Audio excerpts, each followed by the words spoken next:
Hello everyone, translation की class में आपका स्वागत है। यह 10th English knowledge stream channel के माध्यम से बताया जा रहा है और पिछले ट्रांसलेशन में मैंने प्रेजेंट इंडेफिनिट के बारे में बताया, अफर्मेटिव सेंटेंस मैंने बताया, जिसमें आपको हमने ट्रांसिटिव वर्ब, इंट्रांसिटिव वर्ब यानी object, one object and more than one object वाले सेंटेंस को बताया। इस तरह से आपको मैंने यह भी रूल बताया कि सिंगुलर सब्जेक्ट के साथ वर्ब की फिफ्थ फॉर्म लगती है, जिसमें थर्ड पर्सन होना जरूरी है। उसी क्रम में हम आगे बढ़ते हुए आपको आज निगेटिव सेंटेंस बताते हैं।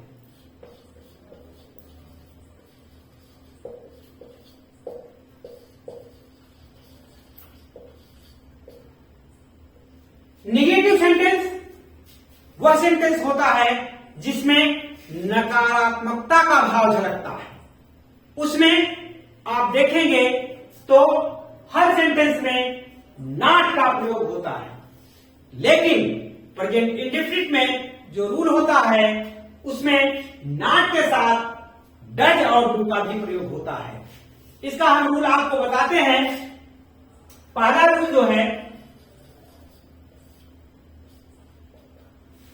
अगर सिंगुलर सब्जेक्ट यानी एक वचन करता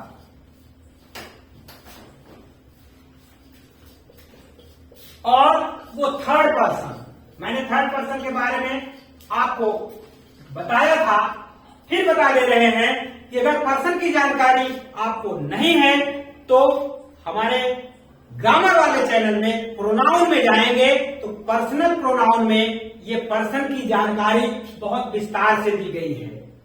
तो एक वचन करता रहेगा, यदि सब्जेक्ट रहेगा तो वो थर्ड पर्सन रहेगा, तो उसमें हम लगाएंगे डज नॉट और वर्ब की फर्स्ट फॉर्म लगाएंगे और ऑब्जेक्ट लिखेंगे यानी कर्म लिखेंगे।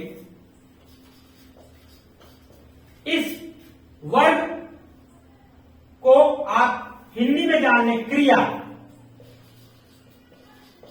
क्रिया का फर्स्ट फॉर्म कर्म, और जब बड़ा सेंटेंस है तो अन्य शब्द भी आ जाते हैं।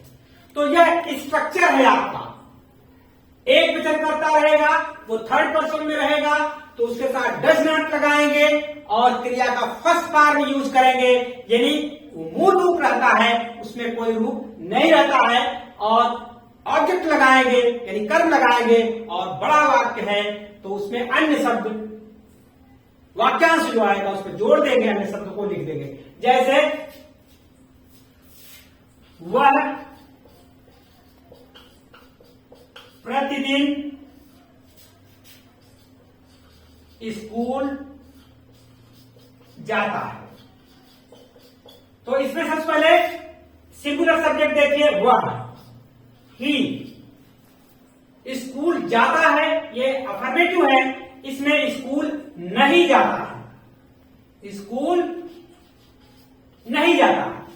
तो जब स्कूल नहीं जाता है तो एक वचन का ये सब्जेक्ट है और थर्ड पर्सन में भी है। थर्ड पर्सन में जब एक वचन है और थर्ड पर्सन है तो हम डज नॉट लगा देंगे, ही डज नॉट। फिर क्रिया का फर्स्ट फॉर्म, क्रिया आप जानते हैं, जाना, जिस शब्द से किसी कार्य का होना पाया जाता है वर्ब होती है। आप पार्ट्स ऑफ स्पीच में वर्ब वाले वीडियो में आप देखेंगे तो क्रिया का सारा रूप उसमें है। तो ही डज नॉट, जाने के अंग्रेजी गो का फर्स्ट फॉर्म गो, और कहां जाते हैं, school, to school daily. He does not go to school daily. यहां पर ध्यान देने योग्य बात यह है कि हमेशा यह देखेंगे कि ये डज नॉट और डू नॉट का प्रयोग जो हम बताने जा रहे हैं वो कहां होगा, इसी को ध्यान से देखना है। फिर इसमें जो सेकंड रूल आपका होता है बहुवचन कर्ता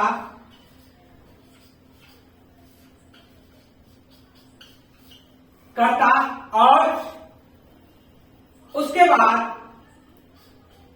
फर्स्ट पर्सन सेकंड पर्सन कर्ता।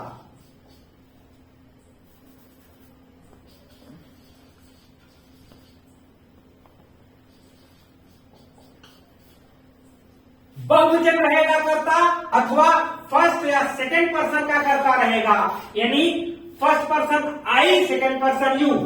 फिर उसके साथ हम डू नॉट लगाएंगे। डू नॉट लगाएंगे, क्रिया का फर्स्ट फॉर्म इसमें भी इस्तेमाल होगा और फिर कर्म आएगा और फिर अन्य। जैसे वे मैदान में खेलते हैं, तो इसका जो ट्रांसलेशन होगा, ये बहुवचन की का करता है तो इसका ट्रांसलेशन हो जाएगा they play in the field.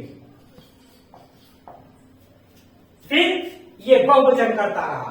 अब फर्स्ट पर्सन का जो सब्जेक्ट होगा मैं अंग्रेजी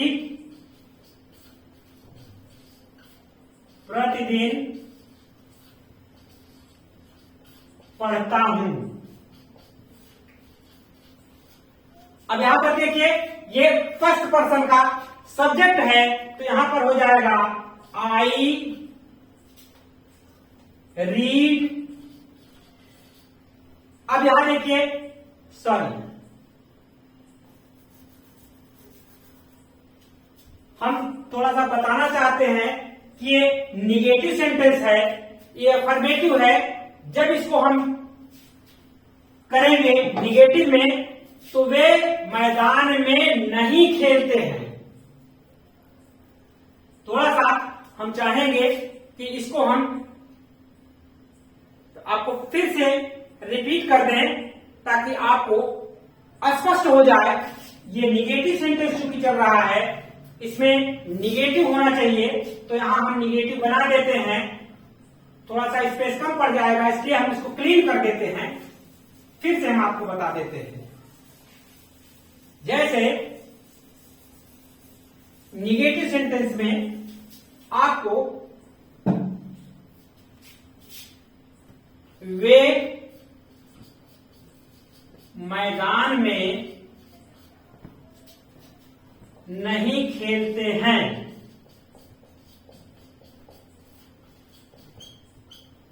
तो इसका जो अनुवाद होगा दे बहुवचन करता है, डू नॉट लगेगा। They do not play in the field. फिर अब फर्स्ट पर्सन का जो सब्जेक्ट होगा मैं चाय नहीं पीता हूं। यहां देखिए, ये फर्स्ट पर्सन का सब्जेक्ट है, इसलिए I do not take tea. तुम झूठ नहीं बोलते हो।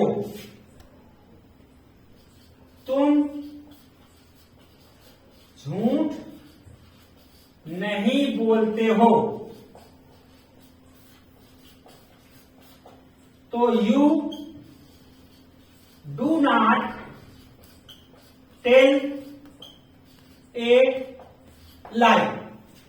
यहां पर देखिए, ये प्लूरल सब्जेक्ट था, बहुवचन करता था, इसके साथ डू नॉट लगा। और ये फर्स्ट पर्सन मतलब आई यू, सॉरी आई माने मैं, और इसके सारे रूप मैं, तो यहां पर डू नॉट लगा। और फिर सेकंड पर्सन तुम है, तुम के साथ भी यहां डू नॉट का प्रयोग हुआ है। हमें अच्छी तरह जानते हैं कि डू नॉट, डज नॉट के बाद हम हमेशा क्रिया का फर्स्ट फॉर्म इस्तेमाल करते हैं। तो हम इसको क्लीन कर रहे हैं, फिर हम आपको बताते हैं जो अगर कभी नहीं आता है तो कभी नहीं वाले वाक्य कैसे किए जाते हैं। आप इसको रूल को नोट कर लीजिए, हम इसको क्लीन करते हैं। जो अगला रूल है, नहीं के लिए डज नॉट, डू नॉट प्रयोग किया गया है, लेकिन कभी नहीं जब आ जाता है तो उसका रूल कुछ और हो जाता है। हम यहां तीसरा रूल लिखते हैं, कभी नहीं के लिए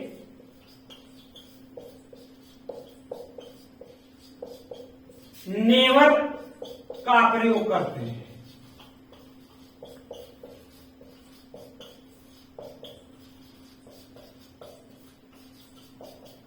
कभी नहीं के लिए हम नेवर लगाते हैं, लेकिन इसका भी रूल है कि रूल ए है कि अगर एक वचनकर्ता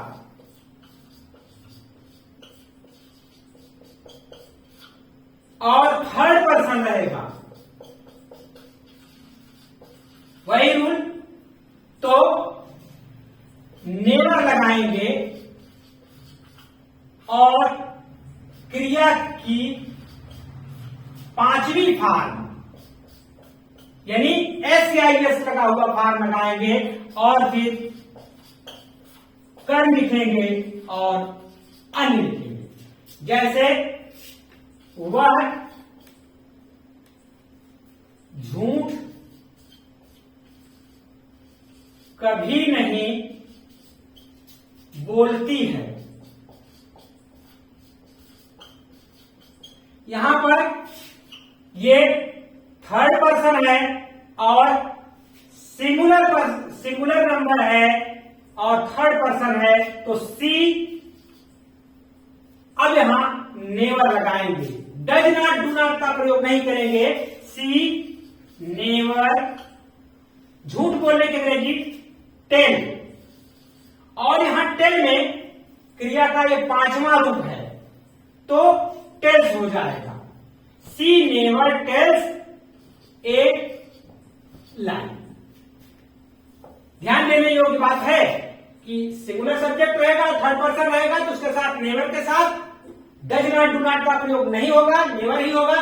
और इसमें हम क्रिया में SEIS लगा देंगे। इसका जो बी रूल है वही बहुवचन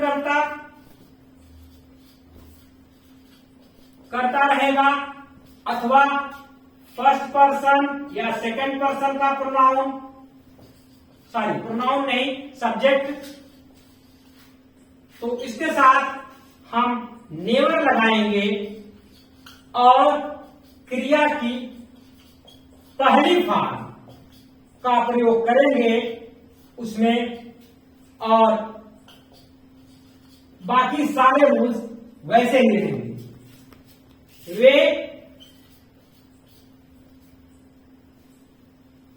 कभी नहीं गांव जाते हैं।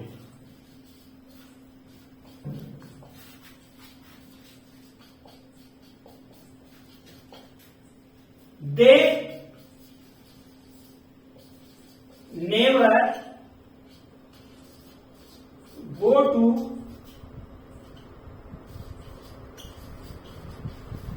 विलेज। यहां पर देखिए बहुवचन करता आया और नेवर लग गया। उसी तरह से हम इसको जरा सा क्लीन करते हैं, फिर आपको और दो फर्स्ट पर्सन और सेकंड पर्सन वाले भी एग्जाम्पल दे देते हैं। आप लोग इसकी स्क्रीनशॉट ले लीजिए, हम इसको क्लीन करते हैं। तो अगला जो अगर फर्स्ट पर्सन का सब्जेक्ट आ जाता है तो उसमें हम कैसे बात करते हैं, जैसे मैं शहर में कभी नहीं रहता हूं। तो आई है, ये फर्स्ट पर्सन है, तो कभी नहीं कि अंग्रेजी लग जाएगी never, I never live in city. तुम चाय कभी नहीं खरीदते हो।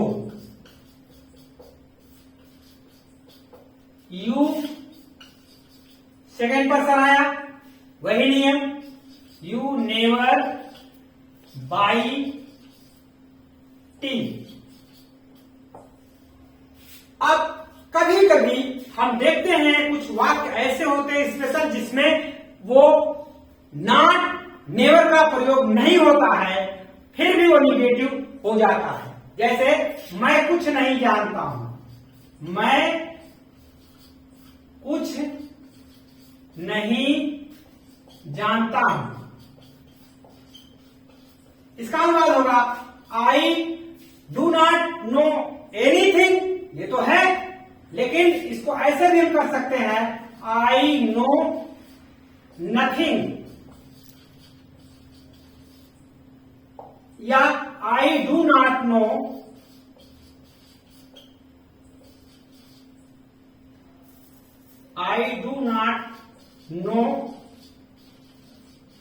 एनीथिंग।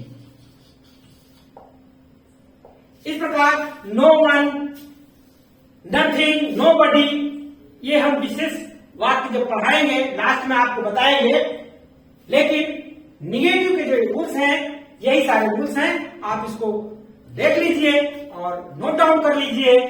और अगर चैनल पर नए हैं तो आप इसको सब्सक्राइब कर लीजिए और बने रहिए इंग्लिश नॉलेज स्ट्रीम चैनल के साथ। शेयर करिए, लाइक करिए और देखते रहिए। संपूर्ण वीडियो देखिए, ग्रामर का देखिए, ट्रांसलेशन टेंस का देखिए और स्पोकन का भी देखिए। आप निश्चित रूप से आपको बहुत ही लाभ होगा। Thank you for watching this video.